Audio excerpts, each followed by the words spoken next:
So here we are, finally! Release week is here and Battlefield 2042 is just around the corner for those of you with early access to the game. So what better time to prepare your gaming system? I'm going to be doing just that in this video. I want to share with you some of the things you may not have considered and hopefully save you a headache or two, when you load up the game for the first time. However, it looks like one player got in sooner than expected. This weekend, a Redditor by the name of Aaron Frogger managed to somehow access the game on Xbox and leaked a few screenshots and videos for us all to see. Of course, EA's retribution was fairly swift and they took down all the videos, unfortunately, presumably banned the guy for leaking, and then what ensued can only be described as an homage of memes to Aaron Frogger on Reddit. We thank you for your service, Aaron.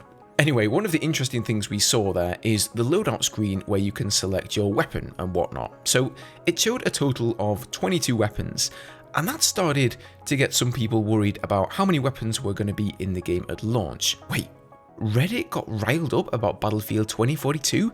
No, surely not. I think there are a couple of explanations as to why this is the case. Firstly, DICE will almost certainly be holding back a bunch of stuff to put into their live service, right? They obviously want you to play the game and unlock weapons through there as well, so they don't want to start off with things being too bloated. Temporal has data mined a bunch of weapons already that were not visible on this loadout screen, which leads me to believe that some of those are in the game files but aren't part of the release content.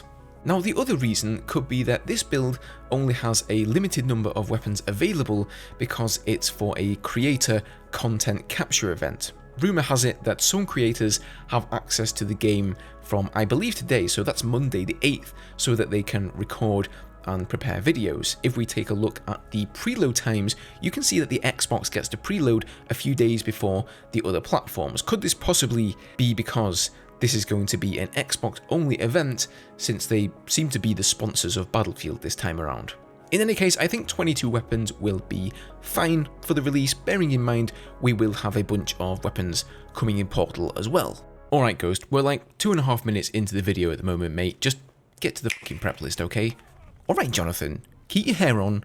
I'm getting there, man. So the first thing you want to do is go and make some space. Rumours have it that the game is around 42 gigabytes in size, but obviously if you plan on recording your footage for making YouTube videos or whatever, then you'll need like more space, okay?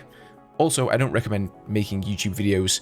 It's a lot of work and, well, you basically have to beg people to even subscribe to your channel. Is that who you want to be? So for most of us, the preload goes live on the 10th of November at 6 PM UTC, or Universal Time something. I forgot what that stands for. Unless, of course, you're one of those cheeky Xbox owners, in which case the preload is already live and you can install the game. So what are you even doing here, man? Just go and install it. No, wait, come back. You'll hurt my viewer retention. Please, don't leave me. Alright, next, if you're playing on PC, you want to update your graphics card drivers. To most of you, this is probably something you already do, but I know you're out there, guy, who doesn't even have GeForce Experience installed. Shame on you. Go and install it this very second. Now, Windows 11 has recently been released, and I think a lot of people are wondering if that's going to give them better performance in Battlefield 2042 or not. So for me personally, I just upgraded my PC and did a fresh install, and for the moment at least, I've decided to stay on Windows 10.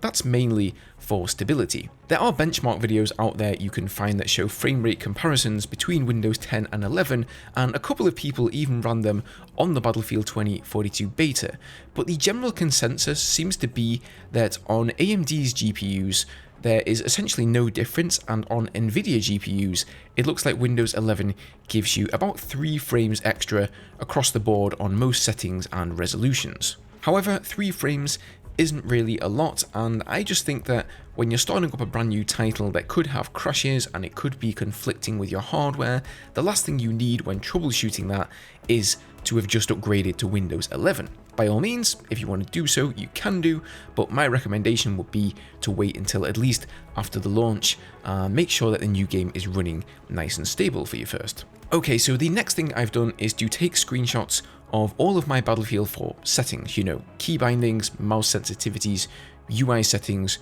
the works, and I recommend you do the same if you're currently playing another Battlefield game, whether that be Battlefield 5, Battlefield 4, or whatever.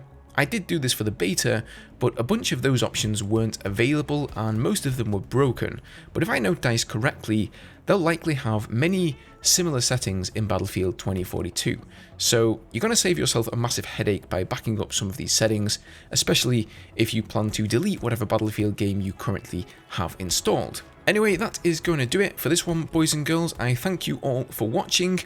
I'd ask you all to subscribe to me, but you know, I don't really like to beg, so I'll just leave a nice lengthy outro here and hope that somebody clicks on the big red button.